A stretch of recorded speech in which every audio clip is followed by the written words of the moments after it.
안녕하세요. 돈 버는 세상 돈쌤입니다. 주말에 큰 사건이 있었죠. 베네수엘라 마두로 대통령이 추출됐습니다. 미국의 트럼프 대통령이 전격적으로 3시간 만에 독재 정권을 끝내버렸죠. 베네수엘라의 현지 대통령 마두로는 미국에 잡혀가 있어요. 쇼킹한 일인데 우리는 주식 투자가들 아닙니까? 국제 정세에 큰 변화가 있어요. 우크라이나 러시아 전쟁도 큰 사건이었는데 베네수엘라 마둘라 추출도 이 작은 사건이 아니라는 생각이 듭니다. 국제사설을 볼 때 중국의 단어가 생각이 나고 대만 침공에 걱정이 됩니다. 트럼프는 계획 있겠죠. 이권 다툼 아니겠습니까? 국제정세를 공부해 보겠습니다. 먼저 베네수엘라 지도를 한번 봅시다. 베네수엘라는 미국이 여기 있고요. 또 멕시코가 여기 있는데 베네수엘라는 바로 미국에 근접해 있죠. 바로 헬기 타고 공격이 들어간 것 같습니다. 몇 시간 만에 미국으로 추출이 됐죠. 베네수엘라의 역사를 공부해 봅시다. 한때 남미에서 최고의 부자였습니다. 근데 돈은 휴지 조각이 됐고 물건도 없어요. 근데 석유는 많습니다. 석유가 전 세계 석유 매장량 1위입니다. 근데 말입니다. 생산량은 매우 밋밋합니다. 생산 점유율이 1%. 이번 사태로 큰 문제는 없을 것 같아요. 원유의 가격이 오른다든지 큰 문제는 없고 올라봐야 단기적입니다. 저는 거의 안 오른다 생각하는데 원유 가격은 걱정할 필요가 없어요. 더 큰 문제가 있다고 생각합니다. 미국은 초창기 베네수엘라와 좀 사이가 좋을 때는 석유 사업에 진출했습니다. 그러면서 유대교가 있었는데 차베스라는 대통령이 당선됐어요. 차베스는 미국과 적대적 관계로 갔습니다. 차베스는 사회주의, 공산주의를 선택했어요. 석유 사업을 국유가 그러니까 민간화가 아니고 나라거로 만드는 거죠. 미국 기업을 몰아내고 그 돈으로 빈민층 복지를 확대했습니다. 볼리바르 혁명이라고 하더라고요. 그럼으로써 미국은 민간 기업으로 베네수엘라에 석유 사업을 투자했는데 졸지에 투자한 거 다 뺏긴 거죠. 그러니 미국과 베네수엘라 사이는 급격히 틀어집니다. 차베스는 미국을 배신하고 중국, 러시아, 이란, 쿠바 동맹으로 나라의 운명을 선택했죠. 아무래도 미국과 적이 됐기 때문에 미국과 패권 전쟁을 하는 중국, 러시아, 이란, 쿠바와 손을 잡은 겁니다. 큰 문제가 생깁니다. 국제 유가가 좋았었는데 폭락을 합니다. 달러 이렇게 갈 때도 있었지 않습니까? 그때는 돈 벌고 좋았죠. 나라가 버틸 수 있었죠. 국제 유가가 폭락을 한 적이 있어요. 그게 한 6년 전, 1년 전인 것 같은데 물가가 등을 시작합니다. 베네수엘라는 석유로 그래도 버틸만 했는데 이제 석유값이 폭락하면서 복지는 뿌려놨고 돈은 들어가는 거 아닙니까? 이제 석유로 돈을 못 버니까 마구 중앙은행에서 돈을 마구 찍어내기 시작합니다. 그럼 어떻게 됩니까? 화폐 가치가 똥값이 됐죠. 화폐 가치가 엄청나게 하락을 합니다. 그러면서 또 화폐가 똥값이 되면서 물가는 폭등을 하면서 악순환이 됐고 또 미국은 경제를 제재하기 시작했죠. 경제를 더 제재하는 강화를 시켰죠. 차메스가 사망하고 마두로가 다시 집권을 잡은 건데 마두로는 마약을 생산하니 하는데 이건 확인된 건 없고요. 미국은 마두로를 마약을 핑계로 추출했습니다. 이런 역사가 있습니다. 석유 매장량을 봤어요. 그랬더니 정말 대단합니다. 우리가 알기는 사우디아라비아 석유 많지 않습니까? 원유가 엄청나죠. 근데 베네수엘라가 더 많아요. 그리고 이란도 많다고 하는데 이란이 아니고 그 다음 이라크입니다. 아랍에미리트. 지금 사우디아라비아, 아랍에미리트 이런 데는 부자로 살고 있지 않습니까? 그럼 베네수엘라가 부자여야 되는데 왜 이렇게 가난해졌는지 차베스의 미국과 적대적 관계를 가지면서 경제 제재를 하면서 베네수엘라는 급격히 무너진 것 같습니다. 좌파 복지를 뿌린 거 아닙니까? 남 얘기가 아닌 것 같습니다. 26년 1월 3일 날 미국은 베네수엘라에 공습을 시작했고 현직 대통령 마두로를 침실에서 체포를 했다고 합니다. 쇼킹한 사건이고 대단합니다. 미국의 정보력에 대단하다는 생각이 들어요. 예전 우크라이나 전쟁 때도 미국은 며칠 안에 전쟁이 난다고 했거든요. 근데 저희들은 안 믿었죠. 근데 진짜 전쟁이 난 거 아닙니까? 미국의 트럼프의 명령으로 마두로는 체포됐고 지금 마두로는 미국에 끌려가 있죠. 트럼프는 평화적 권력을 이양할 때까지 베네수엘라를 통치한다. 자기 안에 주겠다는 거고요. 미국은 석유 회사가 석유 인프라의 재건에 힘을 쓰겠다. 베네수엘라 석유를 가진다는 얘기죠. 그리고 트럼프는 지상군 투입도 두려워하지 않아.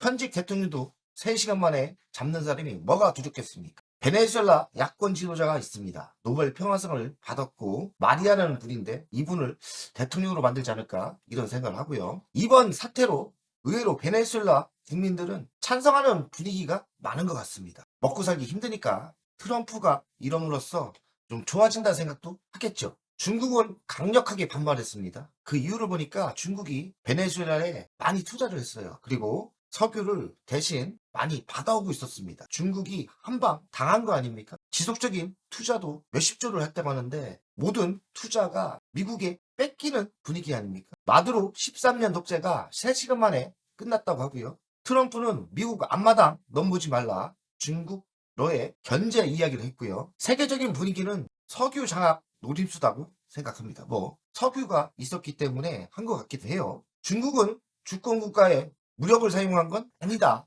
러시아는 믿을건 핵무기뿐 이런 말을 하고 있습니다. 트럼프가 마두로를 체포한 배경은 저는 중국 너의 중남미 영향력을 한 방에 차단하려고 했던 것 같고요. 경제적인 건 석유 시장 장악이죠. 에너지 패권을 강화한다. 왜냐하면 미국이 베네수엘라 석유를 잡는다면 중국이 노렸던 에너지를 미국이 차지하는 거 아닙니까? 이번에 사태는 중국과 미국의 패권 전쟁이라고 생각합니다. 중국이 공들이던 베네수엘라 공습한 트럼프 한중 관계는 변수가 될까? 지금 또 이런 시간에 우리나라 대통령은 중국에 가 있어요. 어찌 이렇게 시간이 이런 때 지금 중국에 가 있는지 뭔가 좀 이상하게 돌아가는 것 같습니다. 우리나라 대통령은 중국을 택할지 미국을 택할지 양자택일을 잘 해야 된다고 생각합니다. 저는 미중 패권 경쟁이라고 생각하거든요. 근데 이번에 미국이 이긴 거 아닙니까? 중국은 당한 거고요. 전선이 확대가 되지 않을까? 이런 예감이 듭니다. 중국이 당하기만 하겠습니까?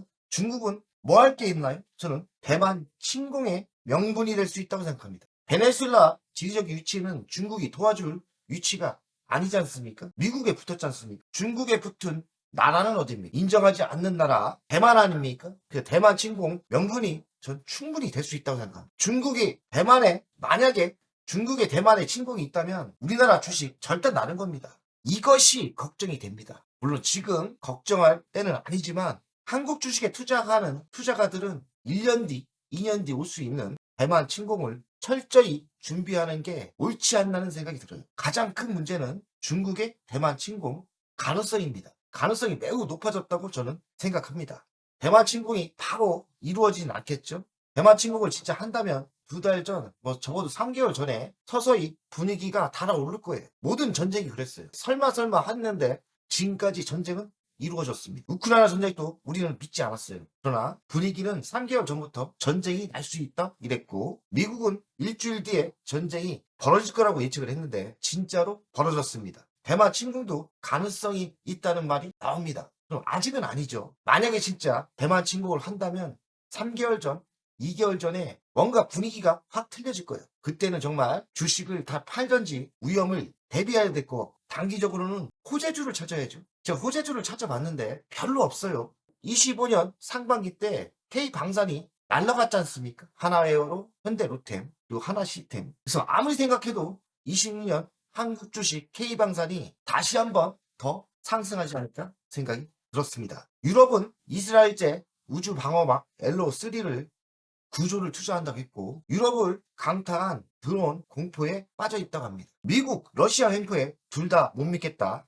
유럽은 전시를 준비하면서 재무장 속도전을 하고 있습니다. 군비 증가에 나선 유럽이죠. 요격 미사일 부족한 유럽은 한국의 청국2 같은 대안으로 부상하고 있답니다. 러시아가 조부모 시절 규모로 유럽 침공이 가능하다는 루머도 돌고 있고요. 중국, 대만 침공 가능성도 분명히 있습니다. 웃고 넘어갈 게 아니에요. 시진핑이 몇 년 전 자기 집권할 때 대만을 꼭 침공한다고 했거든요. 그래서 하나의 중국으로 만든다고 했는데요. 걱정입니다. 오늘 이재명 대통령이 중국에 가 있는데 하나의 중국으로 인정을 하면 또 어찌 분위기가 흘러갈지 잘 모르겠으니까요. 대만 침공을 우리는 준비해야 되고 뭐 2년 뒤, 3년 뒤이지만 그 전에 미리미리 계획을 세우고 위험을 준비해야 된다고 생각합니다. 단기적으로는 상승할 수혜주에 투자를 하는 게 맞겠죠. 위험을 준비하자는 얘기고 국제정세를 좀 읽고요. 대만 침공이 웃고 넘어갈 일은 아니라는 생각이 들었고 제 생각이 또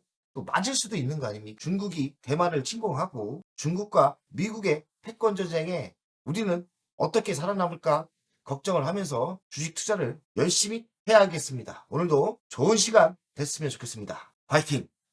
안녕하세요. 돈세입니다. 돈세요 멤버십 VIP 가입에 진심으로 감사드립니다. VIP 혜택을 드리려고 하는데 자산상담 서비스를 하려고 합니다. 사무실 주소를 공개하고 전화번호도 공개를 하겠습니다. 사무실은 언제든 오시면 되고요. 방문 전에 미리 상담할 내용을 메일과 문자로 주신다면 미리 상담을 준비해서 알찬 시간이 되게끔 노력하겠습니다. VIP 고객들에게는 자산상담 서비스를 준비하겠습니다. 돈세요 투자 사무실에 방문하는 방법도 있고 전화로 상담하는 방법도 있습니다. 자산상담은 주식 종목 상담도 있고 본인의 계좌 상담도 있고요. 그리고 미래 투자 사업에 대한 상담, 노후 자산관리의 상담도 있습니다. 추가 서비스는 더 노력해서 더 좋은 서비스를 준비하겠습니다. 1년에 한 번쯤은